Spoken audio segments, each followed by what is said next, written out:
Do we have a good connection?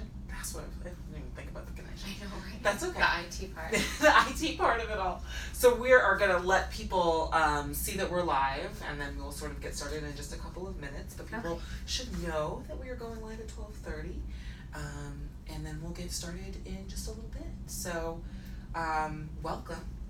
Thank you so much. Thank you for letting us totally take apart your office.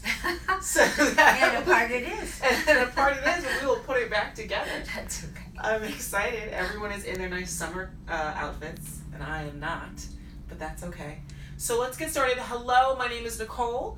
Welcome. We are live right now on Instagram, and I am with Debbie Day, our lactation consultant over at Winchester Hospital Center for Healthy Living, and a brand new mother to a 3.5-year-old gorgeous baby girl, 3.5 months, 3 months. Yeah. Kristen Brown, and she's a nursing mother, and they're both here with me because it's Breastfeeding Awareness Week. August is Breastfeeding Awareness Month, but we're just on the last day of World Breastfeeding Awareness Week.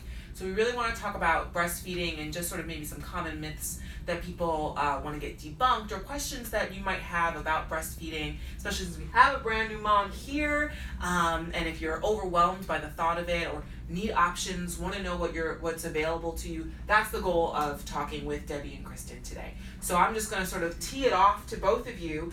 Debbie, why don't you tell us a little bit about what the role of a lactation consultant actually is? So my role here is to educate. First of all, we teach prenatal classes for breastfeeding. I do go back and forth sometimes to the hospital and work with the brand new moms. And I help moms as they come over here looking for assistance. Sometimes they're doing fine, and sometimes they have problems, and they need some assistance. Mm-hmm, mm-hmm. Kristen, was Debbie your lactation consultant? Yes, she was. At the Center for Healthy Living, they have, like Debbie mentioned, childbirth classes and breastfeeding classes too. So Debbie taught the breastfeeding class that I went to. And then when I had my baby over at Winchester Hospital, Debbie, as well as the other lactation consultants, came in to see me while I was there, and provided support to me and my daughter so that we could effectively breastfeed. Off to a good start. Mm-hmm. So when you were preparing, or maybe including in your birth plan, you made the active decision, I want to breastfeed. Is that true? Yes, I definitely wanted to try to breastfeed. The baby was jaundiced in the hospital, so they had to supplement with formula so that she could eliminate the bilirubin so that her yellowness would get better. So I breastfed and supplemented with formula while we were in the hospital, and I was pumped too. And I had a lot of fear that the baby wouldn't then just exclusively breastfeed because of the formula and the bottled milk. So I came to see Debbie when I got out of the hospital. I was in a lot of pain, and I felt like I was never going to get out alive. So I really felt like I needed help and needed to find it fast if I wanted to continue to breastfeed. I think, and tell me if I'm wrong, there's some kind of misconception, and maybe this is just from folks that aren't parents or, have that kind of background about breastfeeding, that it's something easy that just sort of comes naturally, that, you have a baby, you bada bing, bada boom, you're breastfeeding right from the jump. Is that what it is? Is it that simple? Sometimes. I mean, everybody's journey is different. So some people are lucky enough, fortunate enough to pick up that baby, and the baby knows what to do, they know what to do, and things go well. Unfortunately, that doesn't happen for most people. So the journey can be easy, the journey can be difficult, and anywhere in between. So, lots of people come here. Some moms are just curious to know what the baby's drinking. That's always a big concern. Some moms come here, like Kristen, because they had a difficult start and need a little help to get on the road. Maybe they need a feeding plan or some structure to what they're doing at home. So, is it always easy? No. So, every journey's a little bit different. I guess that's the best answer. Mm-hmm. Yeah, and I think like knowing that your journey is not going to be the same as a friend that breastfed Right. is really important. You know, you need to be able to see, like Debbie mentioned, how much the baby's taking in, and if they're not getting enough from you just breastfeeding, then you might have to supplement a little bit to get the baby to be able to take in enough nutrients to gain weight. So Debbie really helped me with that and helped me sort of boost up my supply since I couldn't breastfeed as much in the hospital because we had to do some additional formula. Right. So that was, and I think when you listen to the people around you, again, like Debbie mentioned, some people say they breastfed and it was awesome. It was so Right. easy. You know, I was in the park, I went everywhere, I did whatever I wanted. And then other people like me are kind of like fumbling along. And if I didn't have Debbie, I wouldn't still be breastfeeding now. I would have given up a long time ago. And that can be discouraging when you're out and you're hearing all these people say, oh, well, you know, I went here, I went there, I did this, I did that. That can be discouraging sometimes to new moms. And that's why support groups are important. Because you go into a support group and yes, you are going to hear those people who did wonderful and well and I did this, I did that. But you're also going to hear the people who had the journey Kristen had, who maybe started out with a little bit different of a journey, a little bit rougher of a journey, but look where they are today. And they are there to offer their support, and you know, they're very helpful to new moms who are maybe having a little bit rough of a start, and say, look, I was where you are. Is that community, do you feel like there's a lot of pressure that you know, that just sort of comes out of this culture of just being a new mom and having, you know, there are obviously different options for breastfeeding and taking and, you know, nurturing your child, but do you think that there's this really big cloud of pressure that, you know, if you do one thing, you feel like you're going to get judged by a group of folks, or if you choose to do it this way, you're going to get judged by another group? Did you feel that at all? Do you think that there's Completely.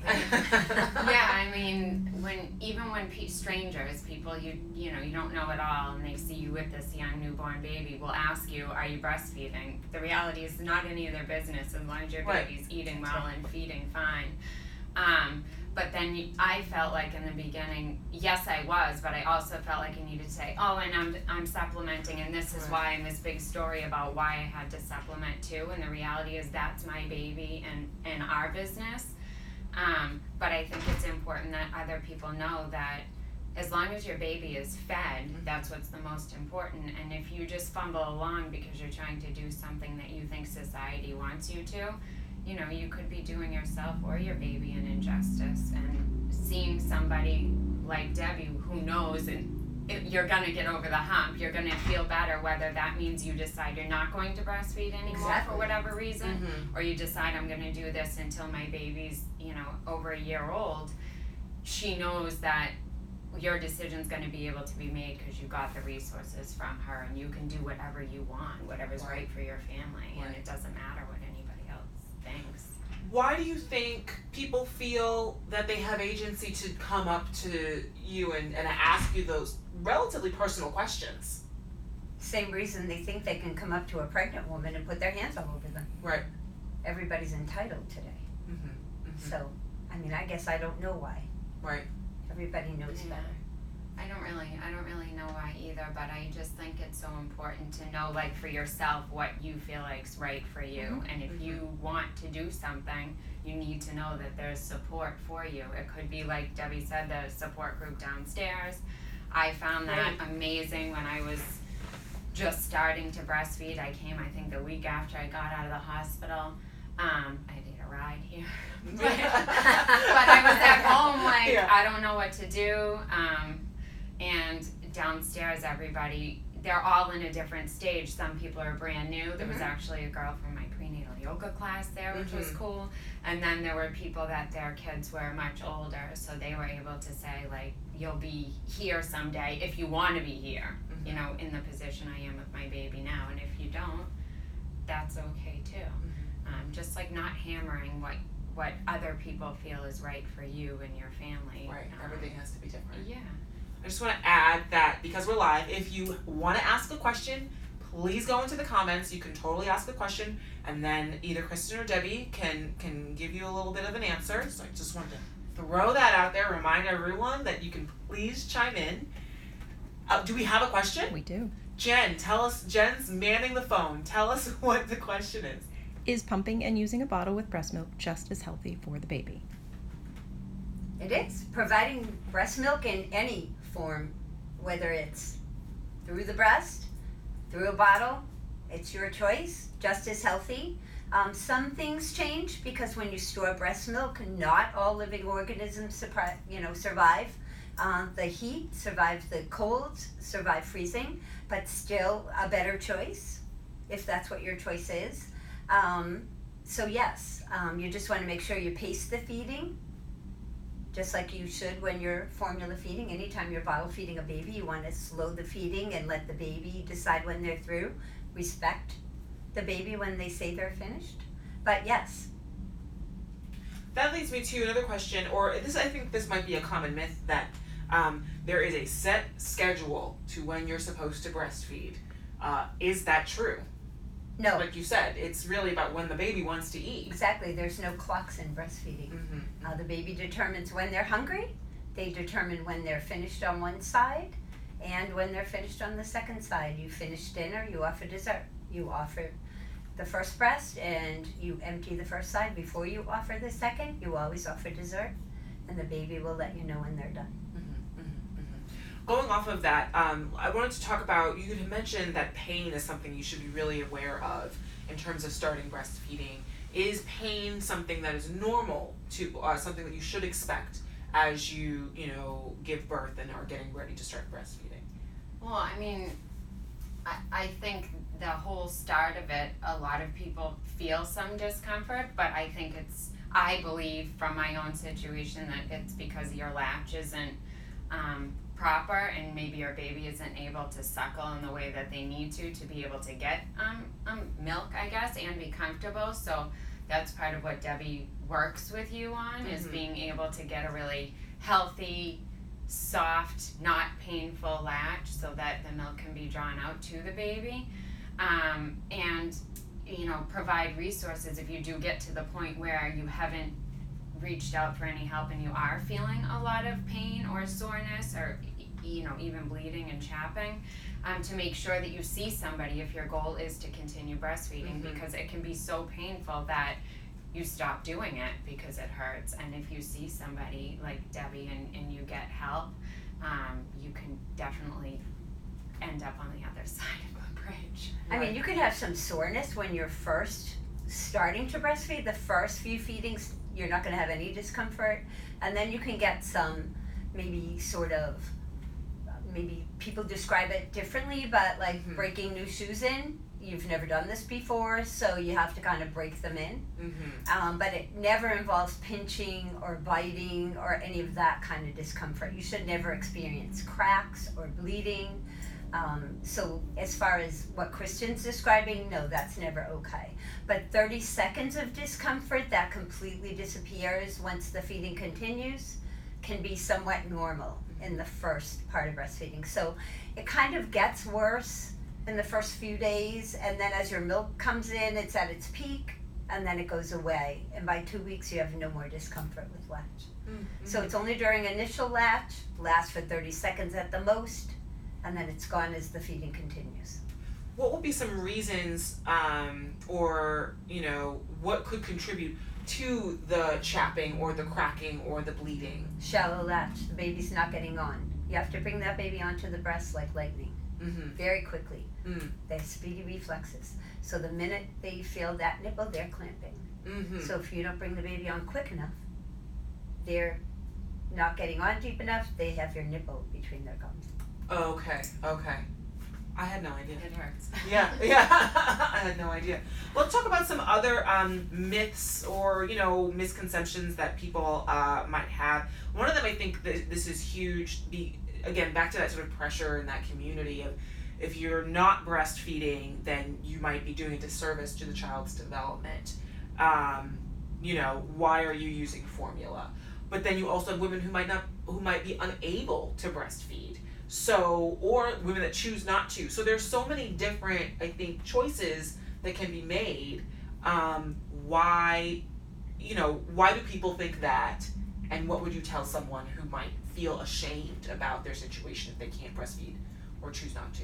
Well, I think like the new saying now is fed is best. So there used to be all these different sayings about how feeding your baby, what way to feed your baby was the best. And the reality is if your baby's fed, that is the best. So if you have to give formula, if you don't want to breastfeed, if you want to breastfeed, whatever means you choose to do that, as long as you feed your baby and they're gaining weight and you're feeling confident and comfortable with your baby and you feel like your baby is too, that's really what matters. Right.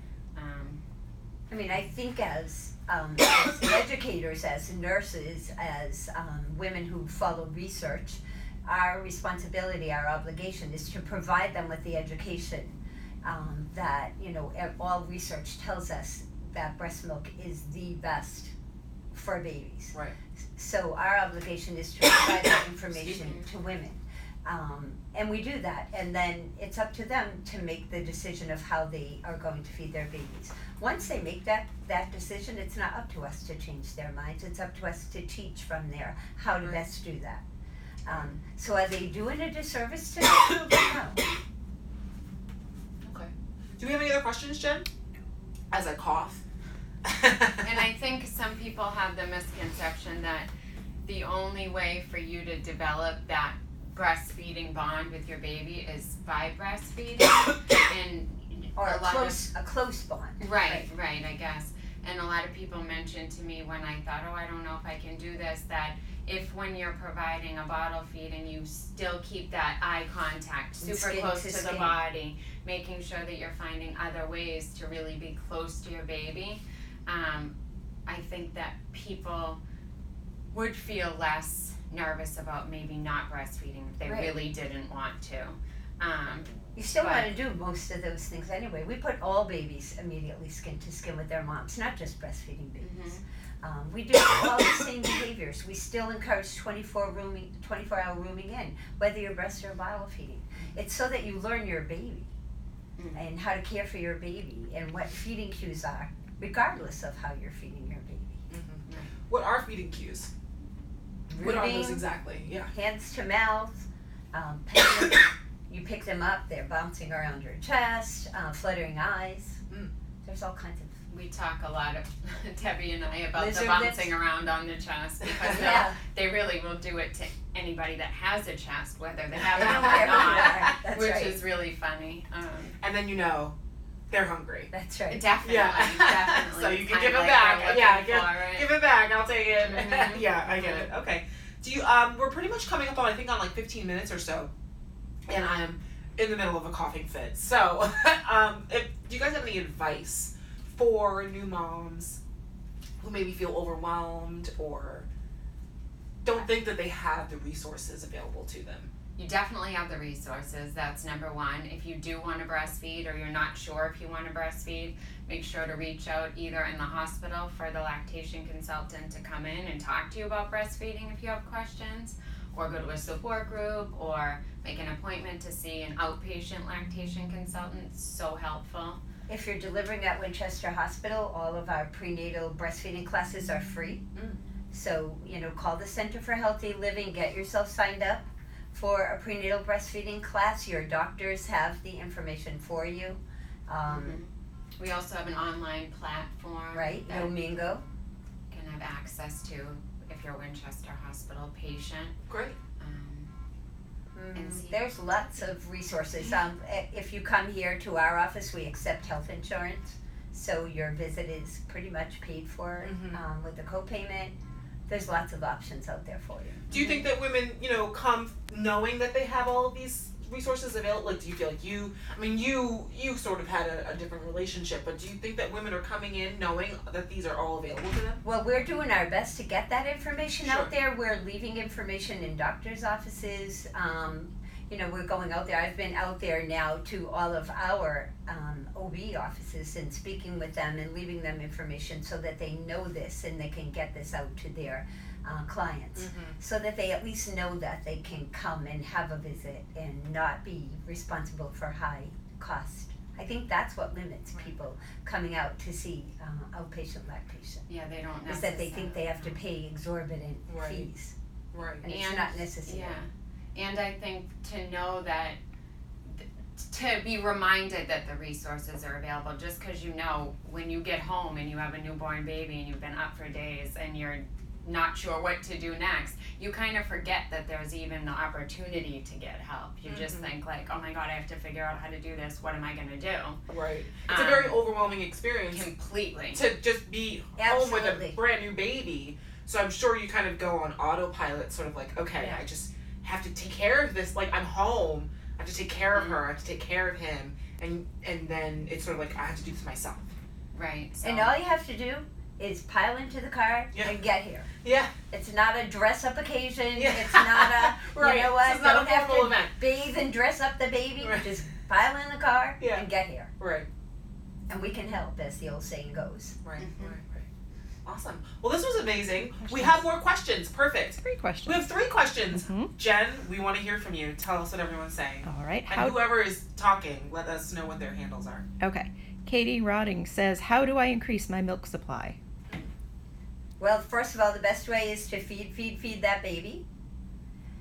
If you are actively breastfeeding, if you pump immediately following the feeding, your body is going to interpret that as the baby still feeding. And so that will help to increase your supply for the next feeding. Doesn't increase it immediately, but slowly you'll start to increase your volumes. There's different foods you can look up that will help to increase milk supply naturally. What are some suggestions? What are some options? Kristen, you did it. There's lactation bites that are delicious. They have like oatmeal in them, brewer's yeast, flaxseed, chocolate chips, peanut butter. Coconut flakes. Yes, Ooh. so those are delicious. I think they're called lactation bites. Milk boosting bites. You can find them on Pinterest. Yes. Excellent. Good.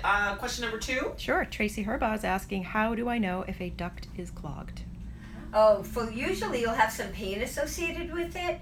You'll feel sort of a lump or a mass inside the breast that is usually painful to the touch. Your milk supply is usually a bit lower on that side. Does she have any symptoms? Okay. And then Mary Leach is asking, how would family and friends support a new mom who's breastfeeding? So there's lots of ways you can do that. You can offer to help in other ways, such as household type assistance, make a meal, offer to do some food shopping or laundry, come over and vacuum or mop a floor.